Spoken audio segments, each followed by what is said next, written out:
Peristiwa Malari, singkatan dari Malapetaka, 15 Januari, adalah salah satu episode paling kelam dalam sejarah era Orde Baru.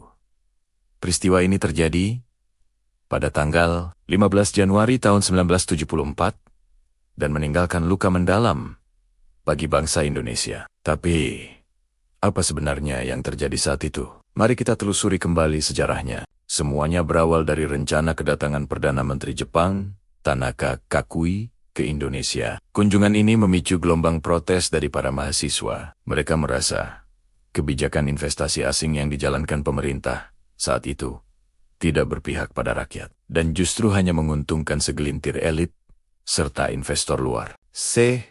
Lain itu, isu korupsi yang merajalela dan harga kebutuhan pokok yang melambung tinggi juga menjadi pemicu utama kemarahan publik. Pada 14 Januari tahun 1974, sehari sebelum puncak peristiwa, para mahasiswa mencoba menyambut kedatangan PM Tanaka dengan demonstrasi di Bandara Halim Perdana Kusuma. Namun, usaha mereka gagal karena penjagaan aparat yang super ketat. Keesokan harinya, 15 Januari, gelombang massa yang lebih besar kembali turun ke jalan. Kali ini, tuntutan mereka lebih jelas. Mereka menuntut keadilan dalam penanaman modal asing, pemberantasan korupsi, penurunan harga, dan satu tuntutan krusial lainnya, pembubaran Lembaga Asisten Pribadi atau ASPRI Presiden Soeharto yang dianggap memiliki kekuasaan terlalu besar. Aksi yang semula berjalan damai, menjelang sore hari berubah menjadi mimpi buruk. Aksi demonstrasi mulai memanas dan pecah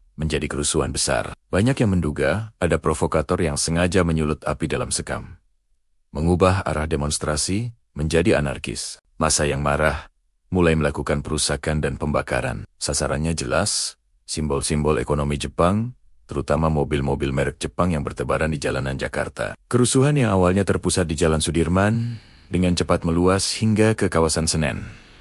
Pusat perbelanjaan dijarah dan dibakar, gedung-gedung hangus dilalap api. Jakarta lumpuh total. Tragedi ini memakan korban yang tidak sedikit. Tercatat 11 orang meninggal dunia, ratusan lainnya luka-luka, dan sekitar 750 orang ditangkap oleh aparat keamanan. Pemerintah Orde Baru dengan cepat menyalahkan mahasiswa sebagai dalang kerusuhan. Namun, para aktivis mahasiswa membantah tuduhan itu. Mereka bersikeras bahwa aksi mereka dari Salemba hingga Grogol berlangsung damai, dan kerusuhan besar itu terjadi di luar kendali mereka. Pasca peristiwa berdarah ini, Presiden Soeharto mengambil sejumlah langkah tegas. Panglima Komando Operasi Pemulihan Keamanan dan Ketertiban atau Pangko Kamtib saat itu, Jenderal Sumitro, dicopot dari jabatannya karena dianggap gagal mengendalikan situasi. Beberapa pejabat lain yang dekat dengan Sumitro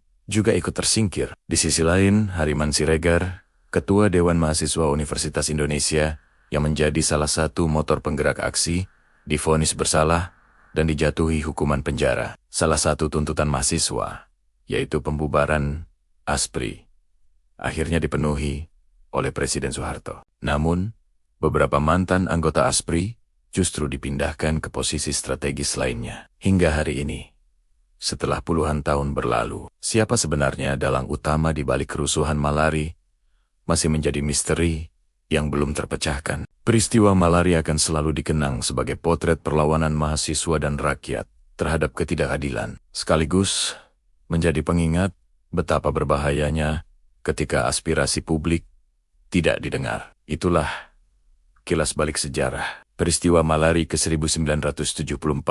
Semoga ini bisa menambah wawasan kita semua tentang perjalanan sejarah bangsa. Terima kasih sudah menonton. Jangan lupa like, komen, dan subscribe untuk konten sejarah lainnya. Sampai jumpa.